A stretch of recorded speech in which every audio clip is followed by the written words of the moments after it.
لا يضل له هادي له أشهد أن لا إله إلا الله وحده لا شريك له وأشهد أن محمدا عبده ورسوله لا نبي بعده اللهم صل وسلم وبارك على سيدنا محمد وعلى آله وصحبه أجمعين وبعد. Ya, kita lanjutkan kembali kajian kitab Al-Jawahir Al-Adamiyah Syarhu Ad-Durrah Al-Qudamiyah Mabni Al-Qawaid Al-Fiqhiyah karangan Syekh Labib Najib Hafizahullah Ta'ala. Kita masuk ke kaidah yang ke-12 dari kaidah cabang ya. Baik. Qala al-mu'allif rahimahullah wa nafa'ana bi ilmi fid dharain al-qa'idatu tsaniyata asyrata. Kaidah yang ke-12. Apa? Yaitu al-mubashiru muqaddamun ala al-mutasabbib.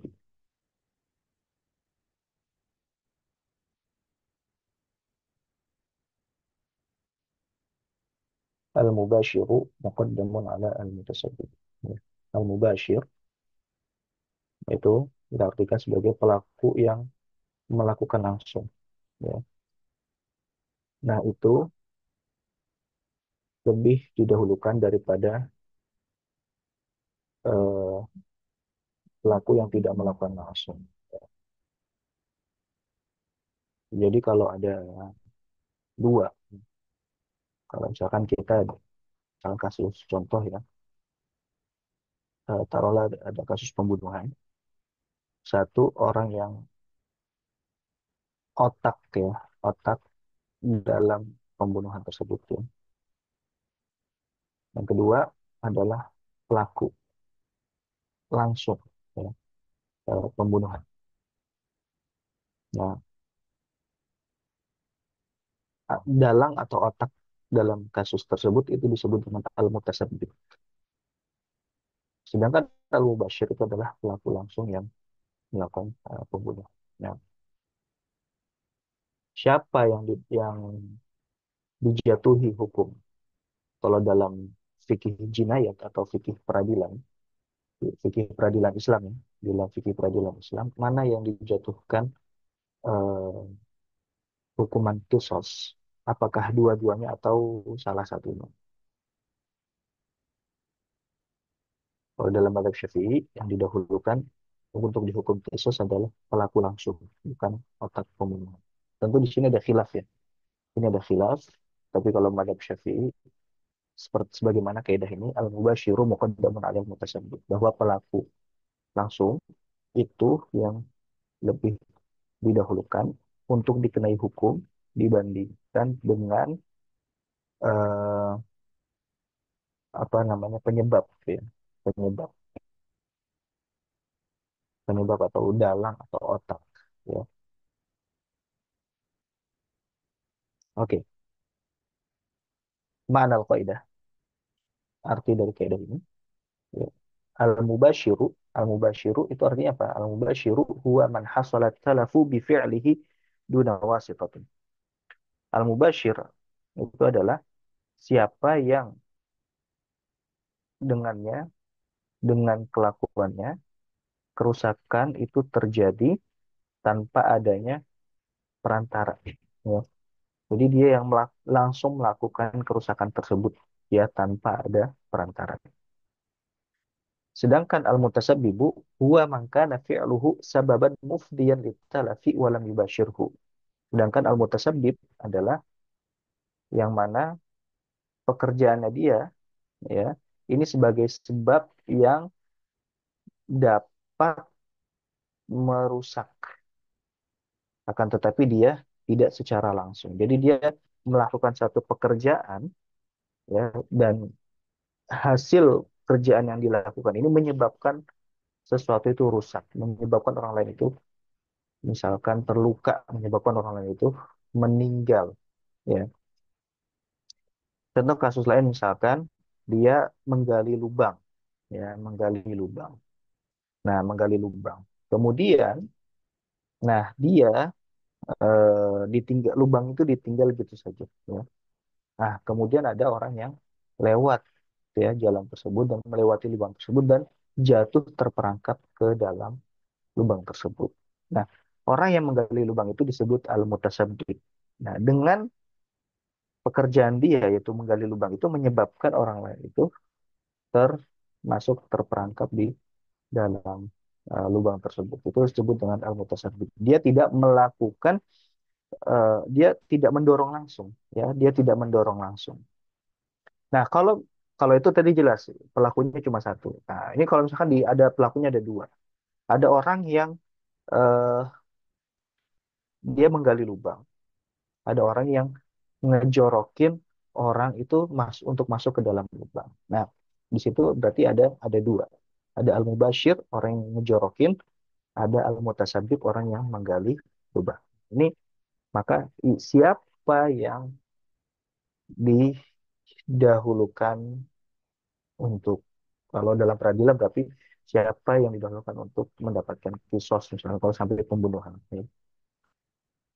Baik. Wal makna annahu idza ijtama'a al-mubashir lil fi'li wa huwa al-fa'il lahu bidzat wal mutasabbib lahu huwa al-muwassilu ila wuqu'ihi udhifa al-hukmu ila al-mubashir. Ya.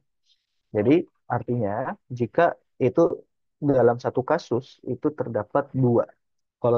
Kalau dalam kasus itu cuma satu, itu kita nggak ada khilaf, ya. Entah kasusnya itu mubashir doang atau mutasabib doang, ya. Pelaku langsung atau pelaku tidak langsung. Nah, kalau dalam satu kasus itu ini tergabung dua pelaku, pelaku langsung dan pelaku tidak langsung, ya.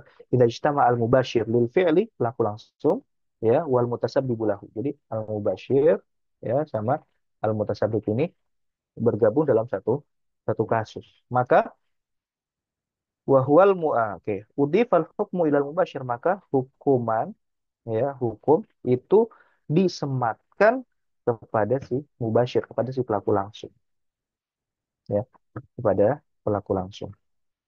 Ini pendapat mazhab Syafi'i, ya, pendapat mazhab Syafi'i. Nah, inilah logika hukum di dalam mazhab Syafi'i bahwa yang didahulukan adalah pelaku langsung dibandingkan pelaku tidak langsung, ya.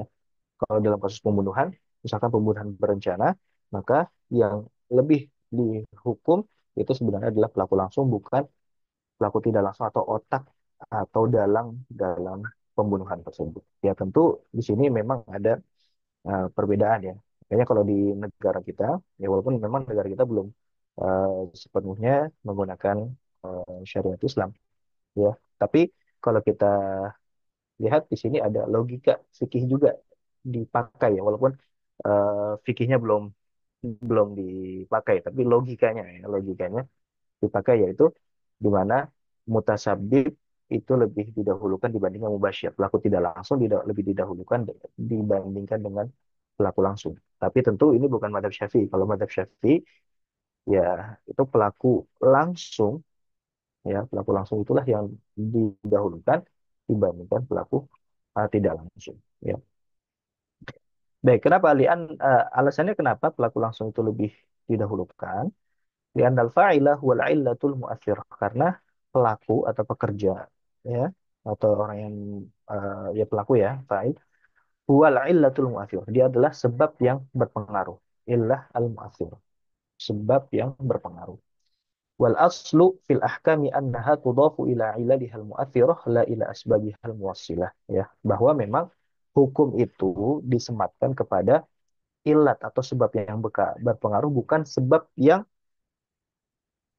apa namanya, jadi kan hukum itu ada ilah, ada sabab, ya. Nah, bedanya apa ilah sama sabab nih? Ya, kita perlu tahu. Memang kalau mungkin bahasa kita nggak tahu, ya, mungkin keterbatasan bahasa saya mungkin, ya. Eh, Mungkin saja ada, ya, padanan kata daripada ilat dan sabab, tapi ya saya agak terbatas membahasakan, ya. Ya. Tapi kalau saya jelaskan, ilat itu, ya, adanya ilat pasti ada maklul. Adanya ilat pasti ada maklul. Ya, ketika kita misalkan memukul, ya, satu benda keras, maka ada dampak dari hasil pukulan kita. Nah, itu ilat. Jadi ilat itu sebab dan ada musabab, ya.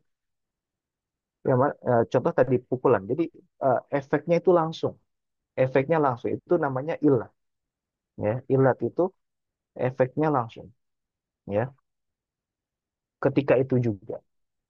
Sedangkan sabab, kalau sabab itu dia efeknya itu tidak langsung. Ya, jadi dia hanya sebagai ya istilah kata perantara ya, perantara. Eh, Walaupun tidak secara langsung tadi. Kalau tadi digambarkan, ya, sebab misalkan tadi kita menggali lubang, ya, menggali lubang. Nah, lubang itu sebagai sebab dia misalkan ada orang yang terjebak di dalam lubang itu atau dia terbunuh di dalam lubang itu, maka lubang itu adalah sebab, ya. Sedangkan jatuhnya dia itu adalah ilat, ya. Jatuhnya dia itu adalah ilat, lubang itu adalah sebab, ya. Nah, itu kira-kira seperti itulah, ya. Jadi ilat itu adalah sebab langsung yang berefek langsung. Kalau sebab itu dia bisa langsung bisa tidak, ya. Ya, bisa langsung bisa bisa tidak.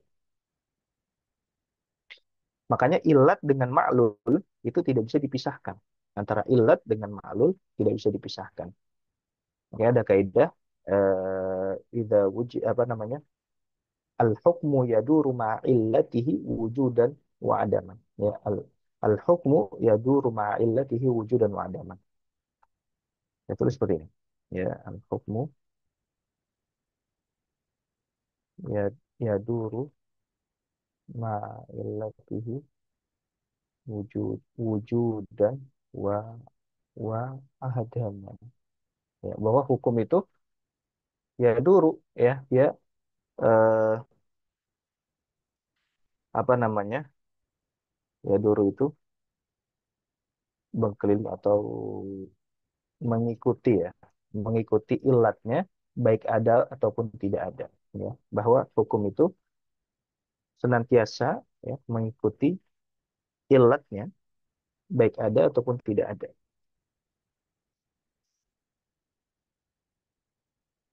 Contoh kasus misalkan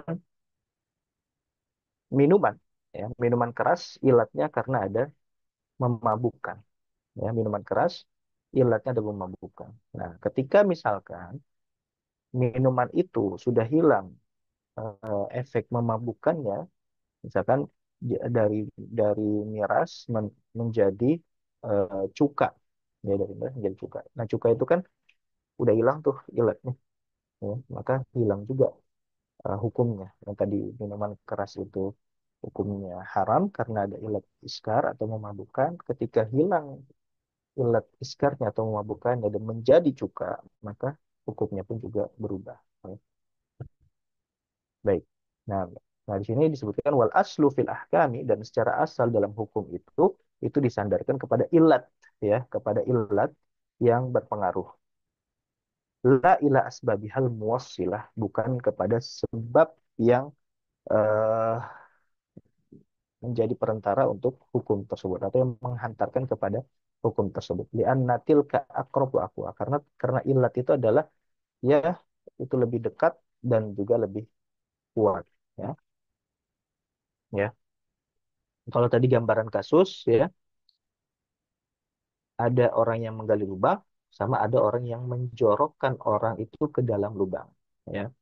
Nah, orang yang menggali lubang itu sebab, orang yang menjorokkan orang lain ke lubang tersebut itu adalah ilat, ya, itu adalah ilat, ya. Nah, tentu beda antara sebab dengan ilat ini. Makanya nah, sebab dalam kata lain itu juga mutasabib, ya, ilat tadi itu dalam kata lain adalah mubasyir, ya. Jadi yang mubasyir, yang pelaku langsung itulah yang didahulukan dibandingkan pelaku tidak langsung.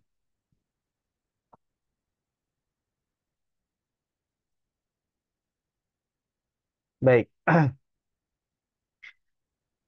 dalilnya apa? Ya, dalilnya apa? Firman Allah Ta'ala, kullu nafsin bima kasabat rohina. Ya, kullu nafsin. bima kasabat rohi. Ya.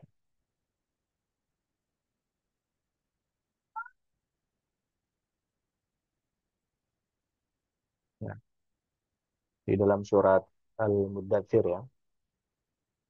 Ya, kalau artinya nih ya, arti dari kemenat, setiap orang bertanggung jawab atas apa yang telah dilakukannya. Ya. Ai murtahinatun bihi, yaitu bertanggung jawab atas perbuatan. Ya. Nah, wajhul istidlal apa dari ayat ini? Annal mubashir huwa alladhi yunsab ilaihi al-fi'lu haqiqatan. Fayakun murtahinan bihi alaihi tabi'atuhu dunal mutasabbib idh nisbatul fi'li ilaihi majazan. Ya, idh nisbatul fi'li ilaihi majazan. Ya. Eh, apa maksudnya? Ya, kullu nafsin bima kasabat rohina. Ya, apa namanya?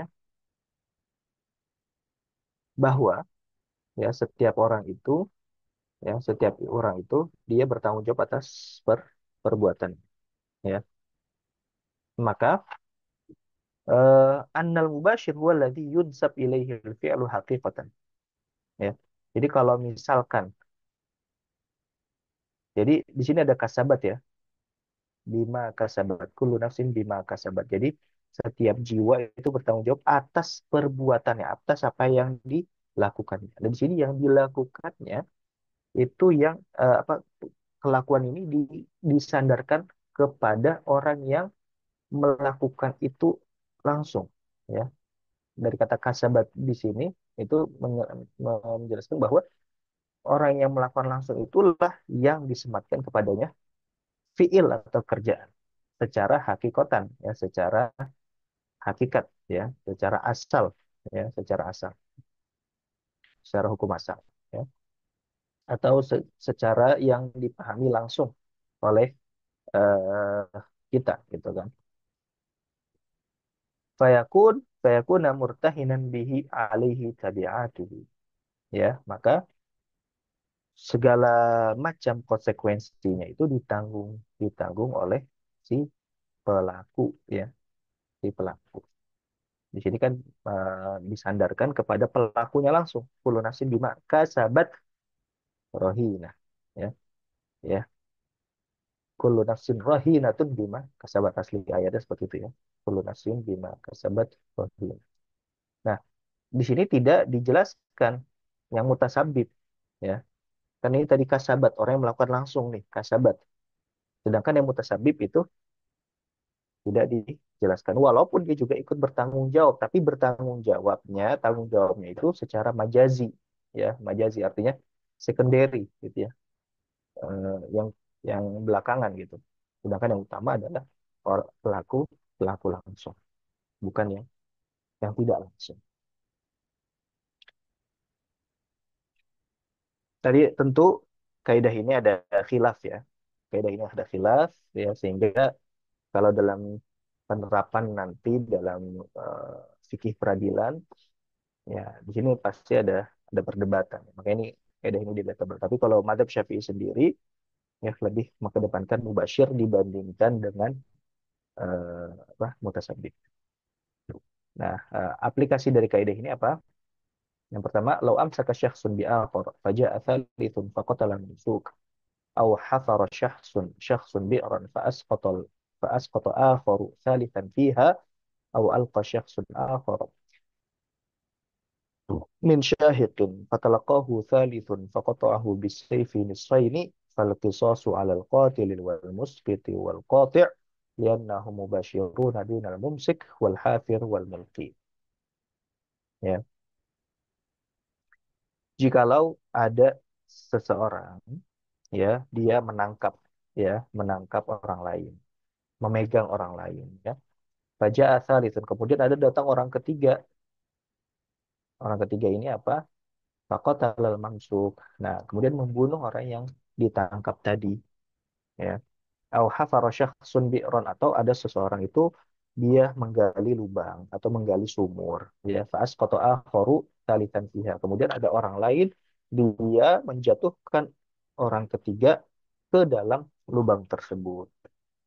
Atau kasus yang lain, au alqa syakhsun akhara min syahidin, atau ada orang yang melempar orang lain dari, ya, melempar orang itu dari bangunan tinggi, ya, min syahidin fatalaqahu thalithun, kemudian ditangkap oleh orang ketiga, faqata'ahu bisayfi nisfain, kemudian orang ketiga itu dia memotong orang yang jatuh dari bangunan tinggi tadi, itu dipotong di belah tengah gitu, jadi dua bagian. Nah, maka kisos ini untuk siapa? Kisos ini untuk siapa? Kisos ini untuk yang ngebunuh langsung, yang menjatuhkan langsung, dan yang memotong atau yang membelah dua bagian secara langsung. Nah, kalau kita lihat dari ketiga kasus ini, seakan-akan tiga kasus ini kan, baik yang mubasyir ataupun mutasabib ini kayak ada kerjasama, ya kan? Nah, tapi kerjasama ini kan kebenarannya atau tidak, ini kan dikembalikan ke eh, apa namanya, korinah, ya, ke korinah. Korinah itu alat bantu, ya, alat bantu atau bukti bantu untuk menetapkan hukum. Oh, sebenarnya gini, ya, kalau dalam fikih peradilan itu kan ada fikih peradilan Islam, ya, kita bicara fikih peradilan Islam. Atau fikih peradilan Islam khususnya di dalam mazhab Syafi'i, ya, ya. Jadi ada namanya syahid, ya, ada namanya qarinah.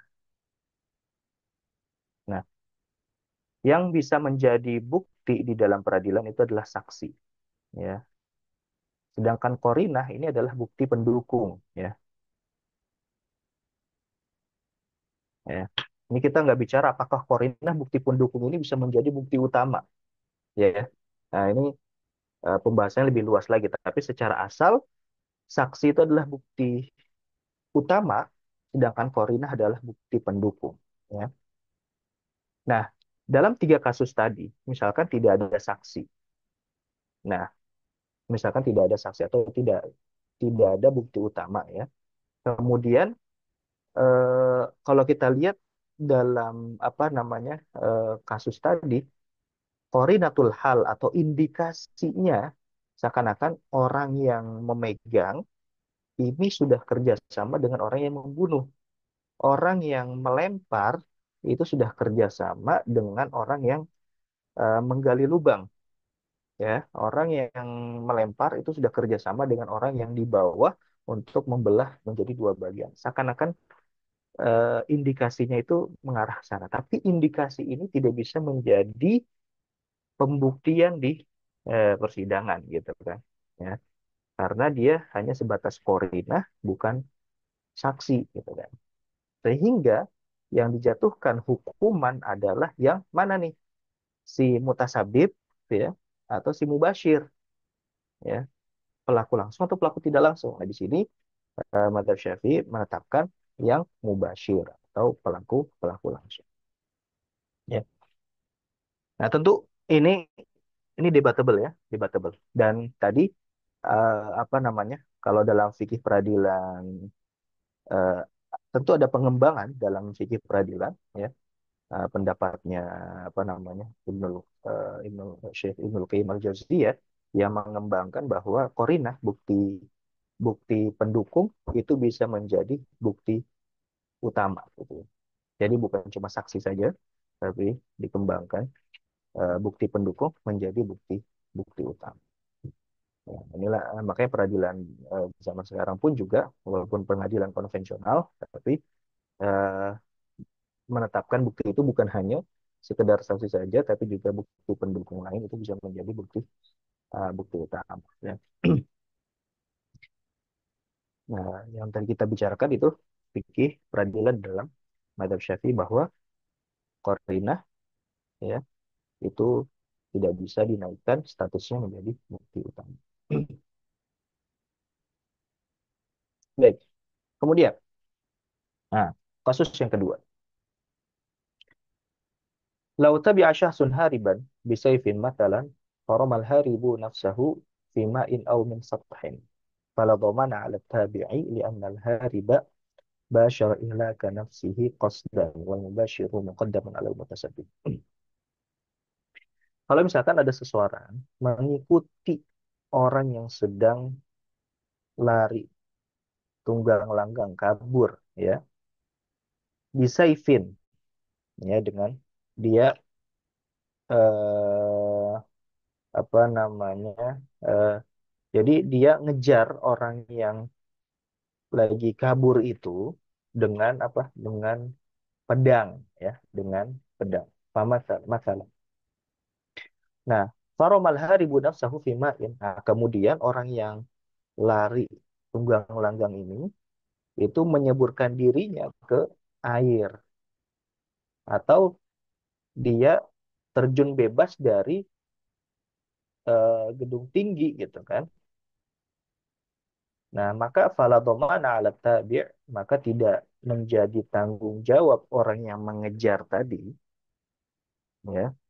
Maka tidak ada tanggung jawab, dia tidak perlu untuk apa namanya, mengganti kerugian atau membayar diat misal. Dia tidak perlu membayar diat. Kenapa? Li'annal hariba basyara ihlaka nafsihi qasdan. Karena orang yang lari tunggang langgang ini dialah yang apa namanya, menjatuhkan dirinya sendiri atau membunuh dirinya sendiri secara sengaja gitu kan, secara sengaja. Nah, sini main kaidahnya wal mubasyir muqaddamun alal mutasabbib, dan orang yang eh, apa, pelaku langsung itulah yang dikedepankan dibandingkan orang yang pelaku langsungnya orang yang tadi dia sengaja menjatuhkan dirinya. Nah, yang tidak langsung orang yang ngejar gitu kan, orang yang ngejar.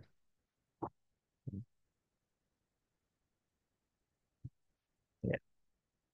Nah, kenapa saya tadi sampaikan apa namanya, kemungkinan ada perbedaan pendapat di sini, ya, karena apa ya, tentu eh, nanti dalam peradilan tentu yang dilihat bukan hanya zahirul amrinya saja, atau bagaimana kejadian dari tampak luarnya, tentu harus dicari ininya, korinahnya, atau faktor pendukungnya. Ya, faktor pendukung ini siapa sih, ini benar, ini yang ngejar ini dia salah atau enggak. Misalkan yang dikejar itu pencuri gitu kan, yang dikejar ini misalkan mencuri. Nah, eh, nah, tentu nanti, ya, kodi atau hakim yang di sini dia punya sikap gitu loh.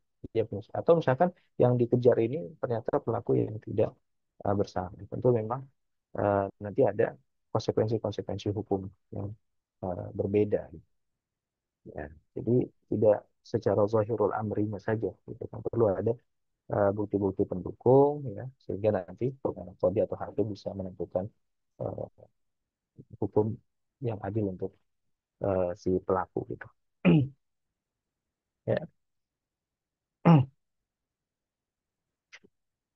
Baik, yang contoh ketiga, lau qatala al-jalladu bi amril hakim wa huwa ya'lam zulmahu fil qadiyah fal qisasu 'ala al-jallad li'annahu mubashir.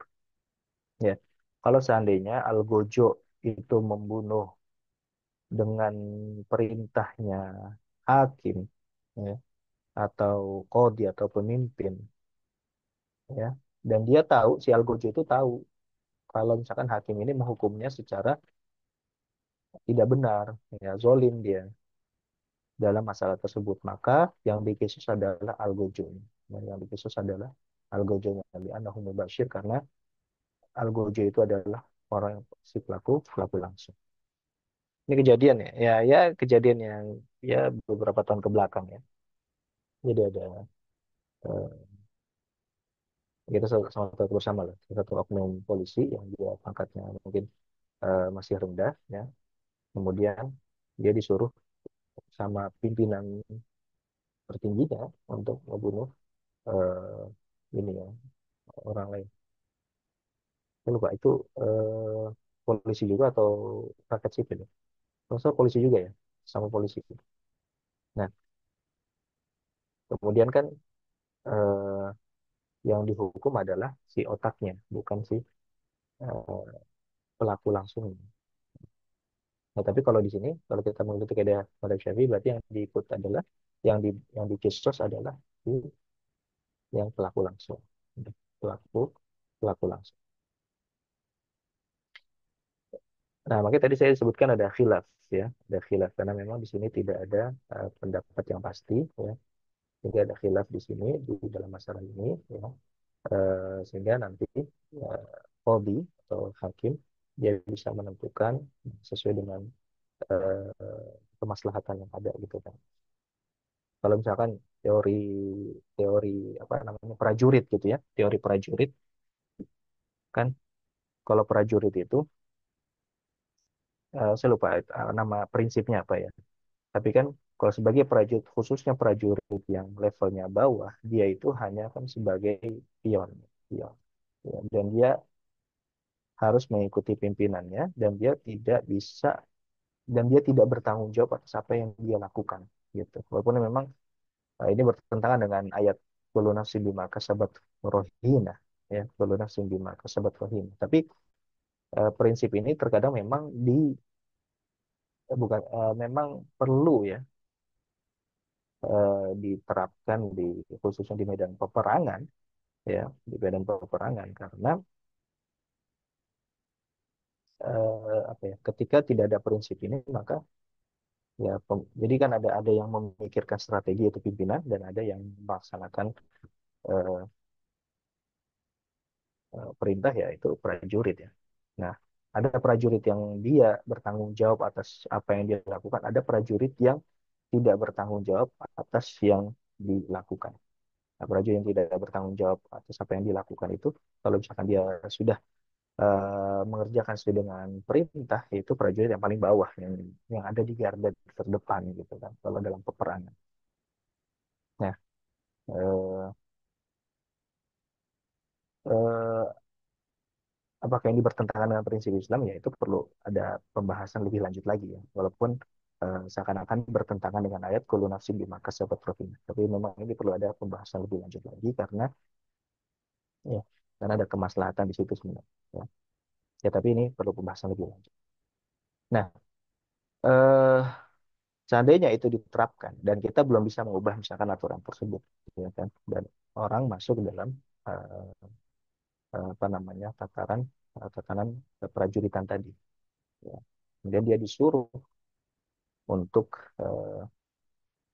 membunuh ya, eh, padahal dia tahu tuh ya, dia tahu dia tahu bahwa si pimpinannya ini zolim ya, salah lah dalam mengambil keputusan. Nah, kemudian si pimpinannya tadi salah dalam mengambil keputusan, dia tahu sebenarnya. Nah, tapi kalau misalkan dia tidak menaati perintahnya, maka ya dia juga terancam karena dia tidak melaksanakan perintah pimpinan. Dia juga dalam keadaan terpaksa. Ya. Dan kalaupun dia melanggar, nanti dia merusak tatanan tersebut.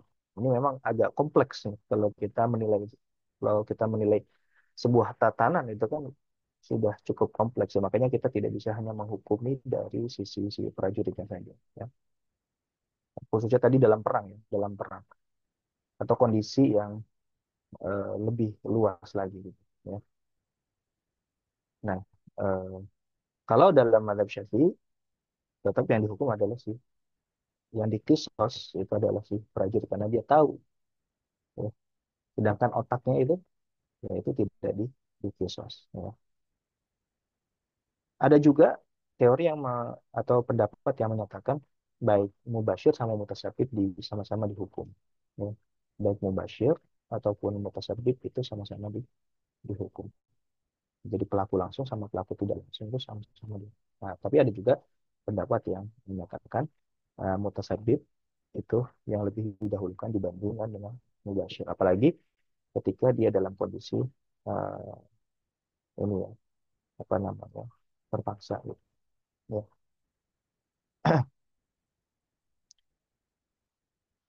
Ya mungkin itu ya gambarannya. Jadi ada perbedaan. Dan ini nanti logika-logika fikih ini atau logika-logika hukum ini yang bisa dimainkan oleh eh, apa namanya pemangku kebijakan ya, pemangku kebijakan atau pengambil keputusan fikih khususnya dalam peradilan ya berarti pengambil kebijakan dalam peradilan.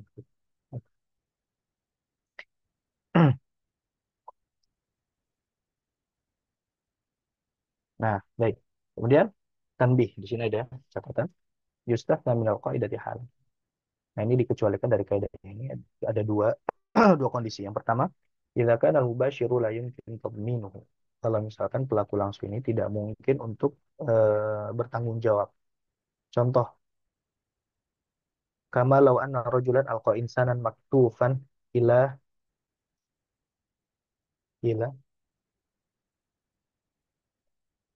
ila irin ma'wal asad ya, ila irin. Misalkan ada orang ya, dia melempar seseorang maktufan dalam keadaan terikat ke kandang singa. Erina asad. Erina asad. Fakalahu. Kemudian binatang itu atau singa itu memakan. Au amara rajulun majnunan biqatli akhara faqatalahu. Fayadmanul mutasabbib dunal mubashir li adami imkani tadminil mubashir. Nah, kalau misalkan pelaku langsung itu tidak mungkin bertanggung jawab, misalkan tadi ada mutasabibnya dia melempar seseorang ke kandang singa, lalu singa itu memakan korban tersebut, ya. Nah, singa sebagai pelaku langsung ini kan dia tidak bisa bertanggung jawab, maka yang diminta tanggung jawab adalah yang mutasabibnya. Ya. Atau kasus yang selanjutnya itu jika ada orang itu menyuruh orang gila untuk membunuh orang lain, kemudian benar-benar dibunuh, maka yang bertanggung jawab adalah yang menyuruh, ya, yang menyuruh. Kenapa? Karena orang gila itu dia tidak memiliki tanggung jawab, ya.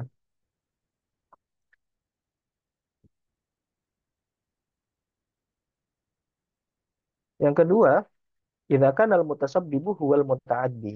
Nah, jikalau yang penyebab itu ini dia orang yang zolim, ya, atau mutaaddi itu apa ya? Mutaaddi itu ya dia melakukan eh,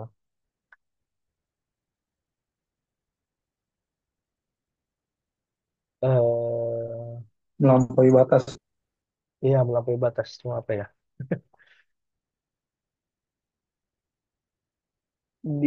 Dia sama-sama melakukan penyerangan ya. Nah, bentar. Bahasanya apa ya?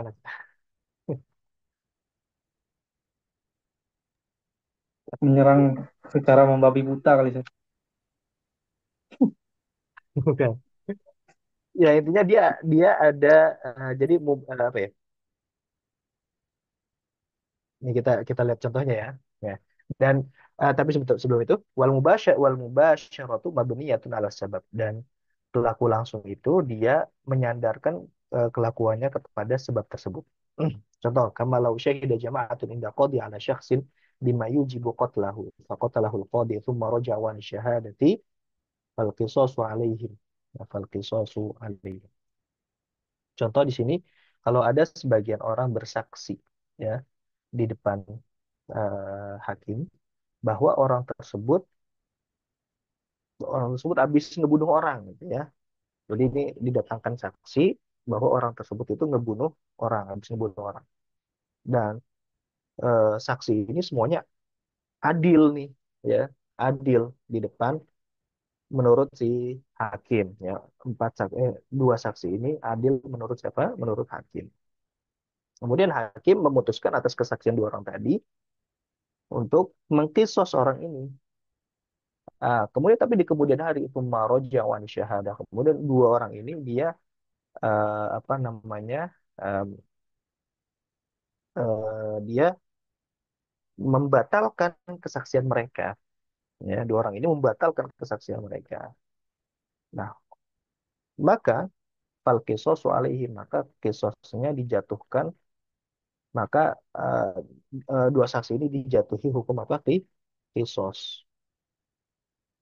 Maka dua saksi ini dijatuhi hukuman kisos atau sekelompok orang ini dijatuhi hukum apa?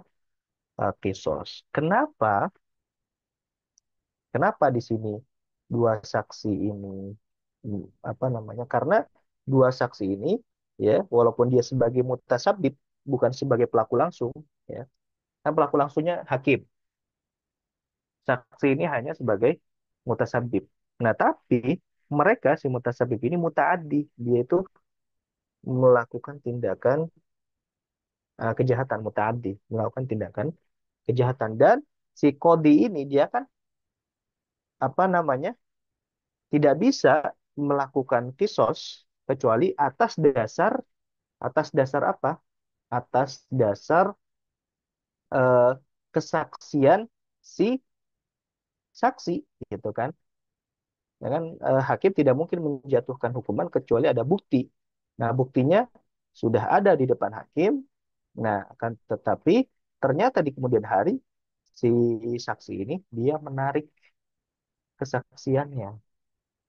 Nah, jadi di sini karena mutasabib atau si saksi ini dia ya melakukan eh, kejahatan mutaaddi, nah, dan apa namanya keputusan eh, apa hakim dilandaskan atas kesaksiannya para saksi, maka si saksi ini walaupun dia mutasabib, dia dijatuhi hukum kisos juga karena tadi dia melakukan kejahatan dan hukuman hakim disandarkan kepada kesaksian di para saksi.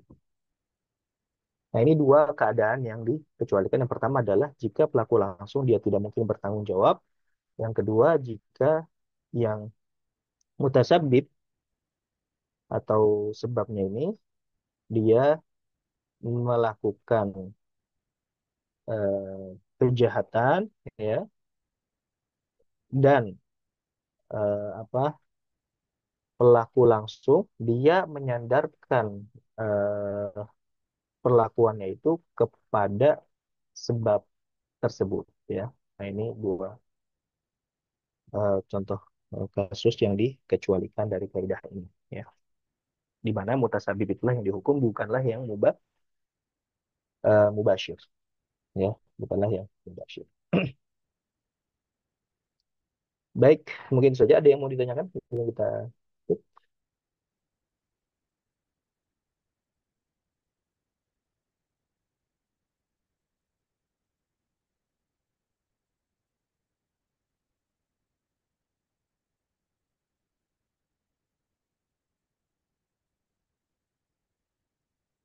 Ya, adapun ya tadi fikih khususnya dalam fikih peradilan ya, memang terkait dengan tadi bukti utama, terus bukti pendukung, kemudian ada logika hukum yang mendahulukan mubasyir dibandingkan mutasabib atau ada yang mendahulukan mubasyir itu ya itu tadi bisa menjadi ini ya apa namanya landasan ya, bagi pemangku kebijakan mana yang logika yang lebih pas jika disandingkan dengan realita ya.